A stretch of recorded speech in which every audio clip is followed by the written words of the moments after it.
ល់តែយើងខ្លាំងទៅគេរាប់អានពាក្យមួយឃ្លារបស់លោកយងពៅអគ្គលេខាធិការនៃរាជបណ្ឌិតសភាកម្ពុជាស្ដាប់ទៅខ្លីប៉ុន្តែមានអត្ថន័យជ្រៅចំពោះកម្ពុជាក្នុងទំនាក់ទំនងអន្តរជាតិគ្រប់ប្រទេសគិតពីផលប្រយោជន៍របស់ខ្លួនជាមុនមិត្តភាពសំខាន់ច្បាប់អន្តរជាតិសំខាន់ប៉ុន្តែបើយើងមិនខ្លាំងទេយើងប្រហែលជាមិនសូវមានតម្លៃសម្រាប់គេទេតើប្រទេសតូចដូចកម្ពុជាត្រូវខ្លាំងបែបណាបើយើងយល់ថាខ្លាំងមានន័យថាត្រូវមានកងទ័ពដូចមហាអំណាចសេដ្ឋកិច្ចរាប់ទ្រីលានដុល្លារឬប្រជាជនរាប់រយលាននាក់នោះប្រទេសតូចភាគច្រើនប្រហែលគ្មានថ្ងៃខ្លាំងទេ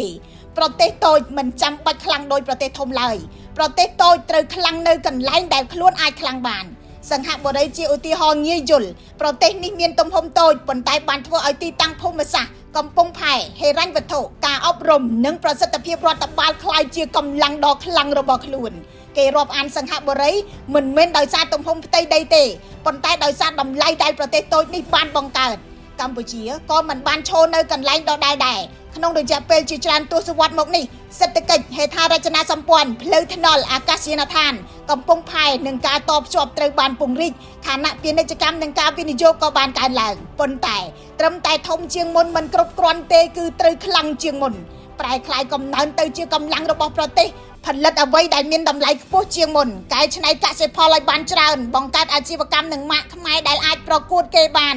និងកាត់បន្ថយការពឹងផ្អែកខ្លាំងពេកទៅលើទីផ្សារឬក៏ប្រភពទុនណាមួយប្រទេសដែលពឹងគេតិចមានជម្រើសច្រើនប្រទេសដែលមានជម្រើសច្រើនក៏មានអំណាចចរចាច្រើនហើយសេដ្ឋកិច្ចខ្លាំងក៏ទ្រទ្រង់ឆ្អឹងខ្នងមួយទៀតដែលមិនអាចខ្វះបានគឺសមត្ថភាពការពារខ្លួន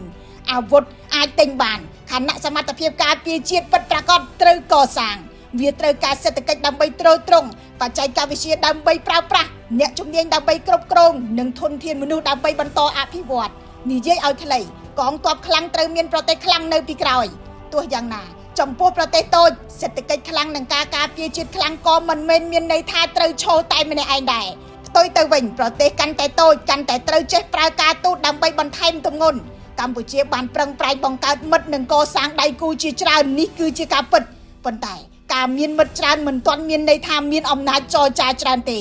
អំណាចចរចាកើតឡើងនៅពេលដៃគូមើលឃើញថាកម្ពុជាមានជម្រើសមានតម្លៃនិងមានអ្វីដែលពួកគេមិនចង់បាត់បង់ដូច្នេះការទូតត្រូវបំលែងមិត្តភាពទៅជាជម្រើសផលប្រយោជន៍រួមនឹងការគ្រប់គ្រងនៅពេលកម្ពុជាត្រូវការហើយដើម្បីឲ្យសម្លេងប្រទេសតូចកាន់តែមានទម្ងន់ក៏ត្រូវការភ័ស្តុតាងច្បាប់ទិន្នន័យនិងភាពជឿជាក់នៅពីក្រោយផងដែរនិយាយឲ្យខ្លីមិត្តភាពជាទ្រព្យប៉ុន្តែអំណាចចរចាគឺជារបៀបដែលយើងប្រើទ្រព្យទាំងនោះហើយនៅក្រៅសេដ្ឋកិច្ចការពារជាតិនិងការទូតខ្លាំងគឺមនុស្សបើចង់ឡើងពីកម្លាំងពលកម្មតម្លៃទាបទៅកម្លាំងពលកម្មជំនាញខ្ពស់ពីការប្រើបច្ចេកវិទ្យារបស់គេទៅការបង្កើតរបស់ខ្លួននិងពីវត្ថុធាតុដើមទៅផលិតផលមានតម្លៃខ្ពស់នោះគុណភាពមនុស្សគឺជាគន្លឹះហើយកម្ពុជាមិនខ្វះធនធានមនុស្សដែលមានគុណភាពទេ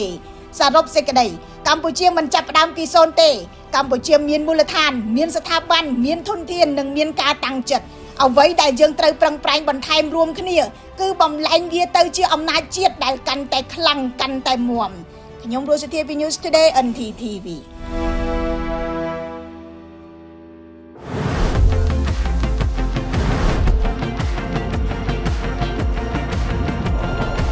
Let's go. The new Ford Territory.